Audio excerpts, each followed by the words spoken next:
Hi, my name is Rob Dunphy. I'm from GOSKATE.com, and today I'm here to teach you an intermediate skateboard trick called the kickflip. Before you can kickflip, you want to make sure your ollies are a good 5 to 8 inches high. So your ollie should be at least this high. Once you can ollie that high, then you become confident with having your board in the air for that period of time. If you're only ollieing 3 to 5 inches high, you're not going to have the confidence and consistency needed to land a kickflip every time. So if you're still there, work on your ollies. I have several other videos teaching you how to ollie higher. I recommend you start by checking those out. Once you have successfully got your ollies up higher, it's then time to learn how to kickflip. The first step of learning how to kickflip is learning the proper foot position. With your back foot, you want to make sure your back foot is positioned so that it's directly into the tail. Your toes want to push into the tail of the board directly in the center. Your back foot should not be angled outward, but should be directly straight. With your front foot, the placement of the front foot is absolutely key. There's not one thing more important than the kickflip than the position and flick of the front foot. Your front foot should be positioned just around these two back front bolts. And it should be positioned at a way that it's angled to flick towards this side of the skateboard. When you throw your feet onto the skateboard, you want to make sure that the front foot, the end of the front foot, can be angled into this corner of the skateboard. So, if you were to draw a line down the center of the board, right here, and then draw to X, about 25% from this side and 25% from the center, that's where you want to aim the end of your foot to hit with a kickflip. So you want your front foot be able to slide up like that. So if your front foot isn't angled enough, it's not going to be able to hit that point. Or if it's angled too much, it could miss that point and flick over here. So the first step of the kickflip is making sure your foot placement is right on flat. Now, contrary to a lot of people's belief that your lower body is everything you need for skateboarding, the kickflip is really depends a lot on your upper body. And you want to make sure that your upper body is positioned not necessarily over your feet so much as the center of your skateboard. Because if your feet are really actually in the back half of the board, or in the back 2/3 of the skateboard. So if you're doing a kickflip over the back 2/3 of the skateboard, you're going to land it on the back 2/3 of the skateboard, rather than in the center and then having a perfectly aligned center of balance.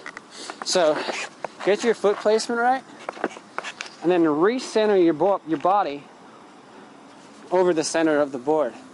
As you flick the board, which I'll show you how to do later, you're going to keep your body centered, and that's going to keep you landing right on the bolts almost every time with a kickflip. Now, of course, the position of your shoulders is very important, but also how you have your shoulders positioned.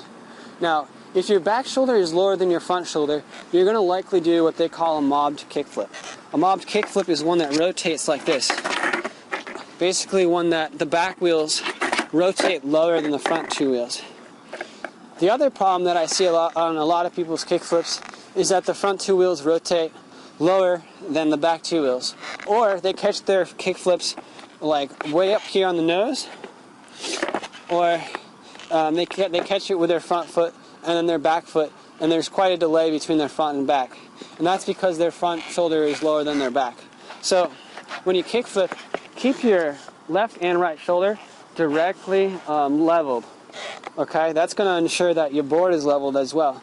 So center your body, keep your shoulders level, bend your knees down, and then before you begin to flick your skateboard, you want to make sure that you're actually looking for the flick, because the flick point is very exact. If you hit the side of the board and completely miss the flick point, you're not going to be able to do a kickflip. It's simple as that. And a kickflip is not based on luck. It's based on a science of hitting an exact spot or near an exact spot every single time. Or if you hit too far in the center, your board's not going to flip at all. You're going to do more of what would be like an ollie rather than a kickflip. So Get your foot placement right, bend down, look towards the flick point, keep your upper body centered over. Even though your front foot is angled outwards, a lot of people have a hesitation to rotate their shoulders forward. The problem with that is when you rotate your shoulders forward, it then forces a kickflip to come to your side.